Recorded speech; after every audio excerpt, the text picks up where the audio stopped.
সর্বশেষ যে কথাটা আমরা শুনবো এখন, সেটা হলো নবী করিম সাল্লাল্লাহু আলাইহি ওয়াসাল্লাম আজকের এই দিনে জনগণকে উদ্দেশ্য করে কিছু কথা বলেছিলেন।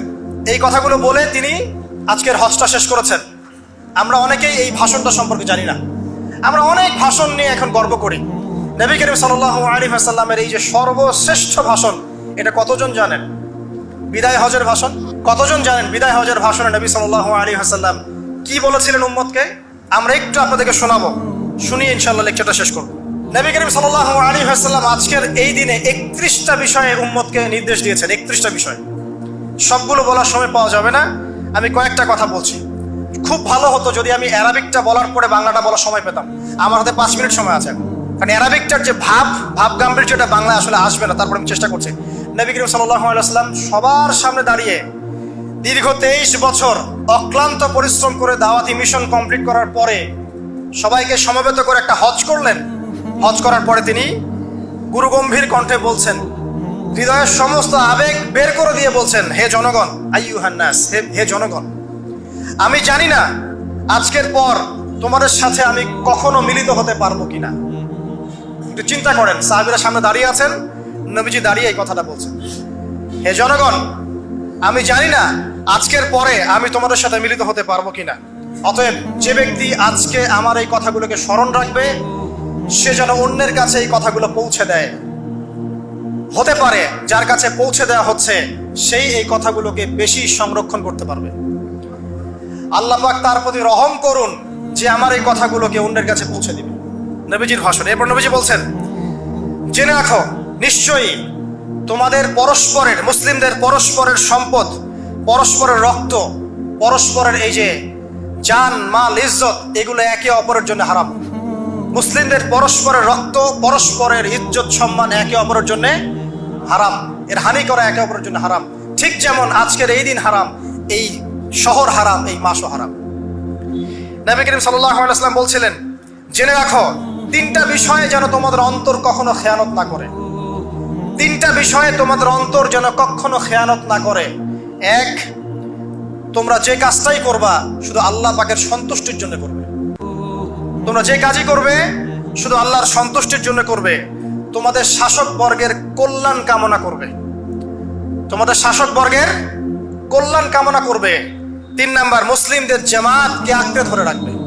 মুসলিমদের ইউনাইটেড কমিউনিটিকে আঁকড়ে ধরে থাকবে। এই 3টা বিষয় পালনের ক্ষেত্রে তোমাদের অন্তর যেন খেয়ানত না করে। এদিন সূর্য ঢলে যাওয়ার পরে নবী সাল্লাল্লাহু আলাইহি ওয়াসাল্লাম আরো বললেন, শুনে রাখো হে মানব জাতি, এটা ভালো করে শোনেন, শুনে রাখো হে মানব জাতি, নিশ্চয়ই আমি মুহাম্মদ সাল্লাল্লাহু আলাইহি ওয়াসাল্লাম জাহেলি যুগের যত কুপ্রথা আছে সমস্ত কুপ্রথাকে আমার পায়ের তলে পিষ্ট করে গেলাম। জাহেলি যুগে কি ছিল ভাই? শিরিক ছিল, সুদ ছিল, মাদক ছিল, নারীর অবমাননা ছিল, কন্যা সন্তানকে দাফন করা হতো, রক্তক্ষয়ী, হানাহানি, মারামারি, কাটাকাটি ছিল। এগুলো সবকিছুকে আমি আমার পায়ের তলে দাফন করে গেলাম। এটা কি দাফন হয়েছে? তিনি বলছেন, নিশ্চয়ই আমি জাহেলি যুগের সুদকে আমার পায়ে তলে পিষ্ট করে যাচ্ছি। সর্বপ্রথম যার সুদ আমি পিষ্ট করছি তিনি হচ্ছেন আব্বাস ইবনে আব্দুল মুত্তালিব, আমার চাচার সুদ। নিজের পরিবার থেকে দৃষ্টান্ত স্থাপন করলেন। তিনি আরো বললেন, হে উপস্থিত জনগণ, তোমরা মেয়েদের ব্যাপারে সতর্ক থাকবে এবং তোমাদের স্ত্রীদের ব্যাপারে সতর্ক থাকবে, তাদের হকের ব্যাপারে সতর্ক থাকবে, কেননা তোমরা তাদেরকে আল্লাহর কালিমার মাধ্যমে হালাল করে নিয়েছো। অতএব তাদের ব্যাপারে তোমরা সতর্ক থাকবে। তোমাদের উপর তাদের হক হচ্ছে তোমরা যা খাবে, যা পরবে, তাদেরকেও তাই খাওয়াবে, তাই পরাবে। আর তাদের উপর তোমাদের হক হচ্ছে তারা তোমাদের বিছানায় এমন কাউকে আসতে দিবে না যাদেরকে তোমরা অপছন্দ করো। নবী করিম সাল্লাল্লাহু আলাইহি ওয়াসাল্লাম আরো বলছেন, এই দিন আইয়ুহান নাস, হে মানব জাতি, তারাকতু ফিকুম আমরাইন, জেনে রাখো আমি তোমাদের সামনে মাত্র 2টো বস্তু ছেড়ে গেলাম। কয়টা বস্তু? লাম তাদিল্লু মা তামাসসাকতুম বিহিমা, তোমরা কোনোদিন পথভ্রষ্ট হবে না যতদিন এই 2টা বস্তুকে আঁকড়ে ধরে থাকবে। কিতাব আল্লাহ, আল্লাহর কিতাব, ওয়া সুন্নতে নবীহি, এবং তার নবীর সুন্নাহ। তিনি আরো বললেন, আল মুসলিম, জেনে রাখো প্রকৃত মুসলিম সে ব্যক্তি, মান সালিমাল মুসলিমুনা মিন লিসানিহি ওয়া ইয়াদিহি, যে ব্যক্তির হাত এবং জবান থেকে অন্য মুসলিম নিরাপদ থাকে সেই ব্যক্তি হচ্ছে প্রকৃত মুসলিম।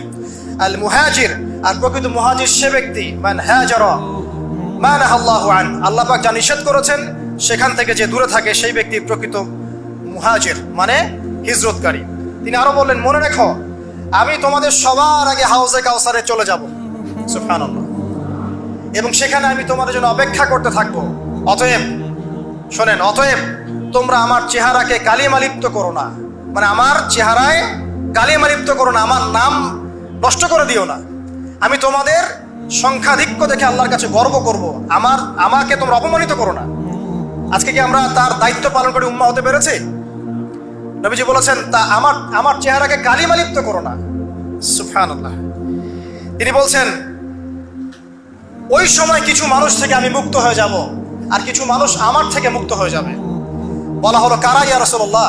তিনি বলছেন, আল্লাহ পাককে আমি বলবো, ইন্নাহুম মিন্নি, হে আল্লাহ এরা আমার উম্মাহ, এরা আমার উম্মত, আমার সাহাবী। আল্লাহ পাক বলবেন, ইন্নাকা লা তাদরি মা আহদাসা বা'দাক, তুমি জানো না হে নবী, তোমার মৃত্যুর পর এই মানুষগুলো, পরবর্তী মানুষগুলো তোমার দিনের মধ্যে কত বেদাত সংযোজন করেছিল।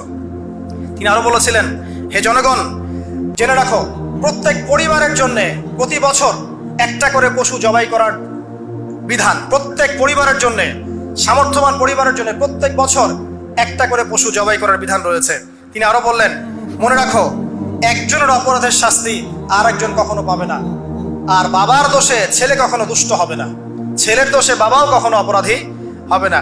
তিনি আরো বললেন, জেনে রাখো হে মানব জাতি, নিশ্চয়ই শয়তান এই বিষয় থেকে নিরাশ হয়ে গেছে যে তোমরা শয়তানের ইবাদত করবে। শয়তান নিরাশ হয়ে গেছে, কিন্তু শয়তান নিরাশ হয়নি একটা বিষয় থেকে, যে তোমরা একে অপরে হানাহানি, কাটাকাটি, ফিতনা, ফাসাদে ব্যস্ত থাকবে, যেমনটা এখন আমরা করছি। আমরা কিন্তু সরাসরি কখনো শয়তানের ইবাদত করছি না, করছি, কিন্তু মুসলিমরা এখন পরস্পরে হানাহানি, কাটাকাটি, ফাসাদে লিপ্ত আছে। তিনি আরো বললেন যে একজন মুসলিমের জন্য হালাল নয় অন্য মুসলিমের সম্পদ আত্মসাৎ করা, যতক্ষণ না সে স্বেচ্ছায় খুশি মনে তোমাকে সম্পদ প্রদান করে। অতএব তোমরা একে অপরের প্রতি জুলুম করবে না। তিনি আরো বললেন, সাবধান, আমার ইন্তেকালের পরে তোমরা একে অপরের গর্দান উড়িয়ে কাফের হয়ে যেও না।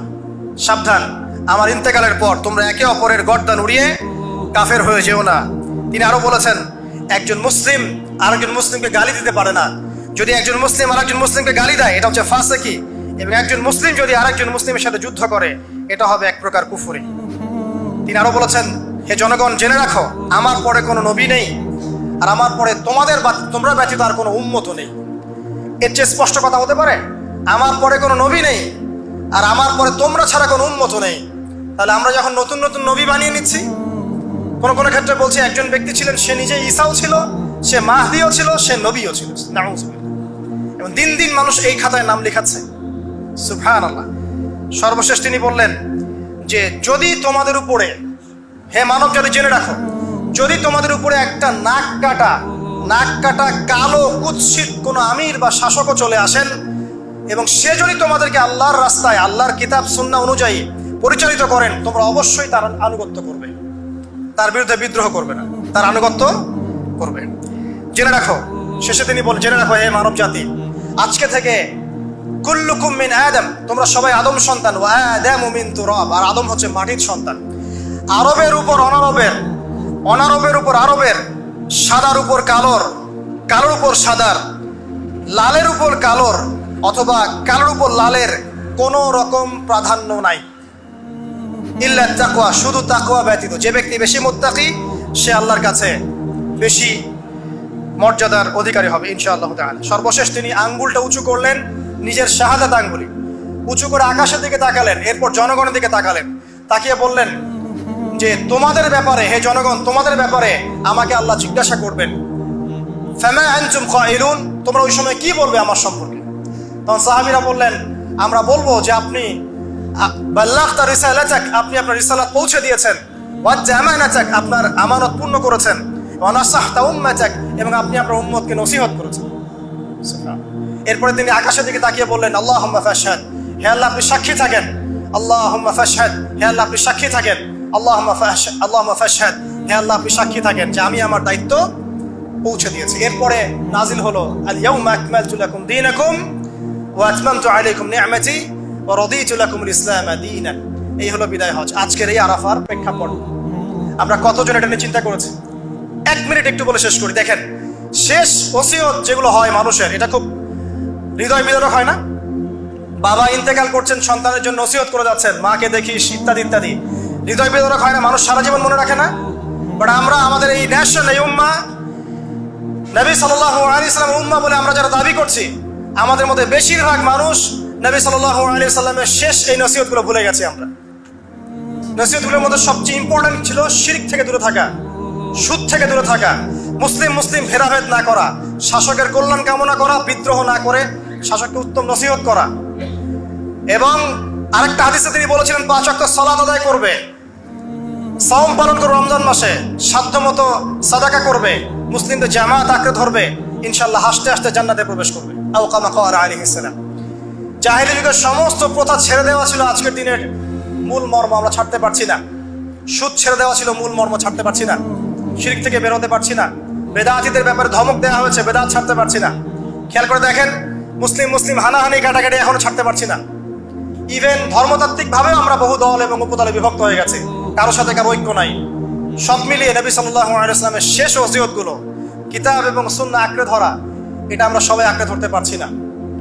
আজকের এই দিবসগুলো এই জন্যই আল্লাহ পাক বারবার ফিরিয়ে দেন, যাতে করে এগুলো নিয়ে আলোচনা হয়, আমরা এগুলো জানতে পারি এবং আমল করতে পারি, এই চেতনাগুলো লালন করতে পারি, নিজেরাও শিখি, পরিবারকেও শেখাই, আগামী প্রজন্মকেও শেখাই ইনশাআল্লাহ তাআলা। আশা করছি ইনশাআল্লাহ আমরা যদি নাও পারি, এক সময় এমন একটা প্রজন্ম আসবে যারা নবী সাল্লাল্লাহু আলাইহি ওয়াসাল্লামের উম্মার মতো উম্মাহ হবে ইনশাআল্লাহ। অতএব প্রিয় দিনী ভাইয়েরা, আসুন আজকের দিন, জুমার দিন, আমরা এই দিনে ইবাদতগুলো বাড়িয়ে দেই, আরাফা, সাওম এবং দোয়া, জিকির আজকারগুলো বাড়িয়ে দেই, একই সাথে আসন্ন কুরবানির প্রস্তুতি গ্রহণ করি, এবং আজকের দিনে, আরাফার এই দিনে হাজিদের সাথে আমরাও শরীক হয়ে আল্লাহর কাছে বলি যে আল্লাহু আকবার, আল্লাহু আকবার, লা ইলাহা ইল্লাল্লাহ, আল্লাহু আকবার, আল্লাহু আকবার, ওয়ালিল্লাহিল হামদ। এবং নবী করিম সাল্লাল্লাহু আলাইহি ওয়াসাল্লাম রেখে যাওয়া এই যে শেষ বাক্যগুলো, এগুলো সবার কাছে পৌঁছে দেই। যে ব্যক্তি পৌঁছাবে তার উপর আল্লাহ পাক রহম করবে ইনশাআল্লাহ।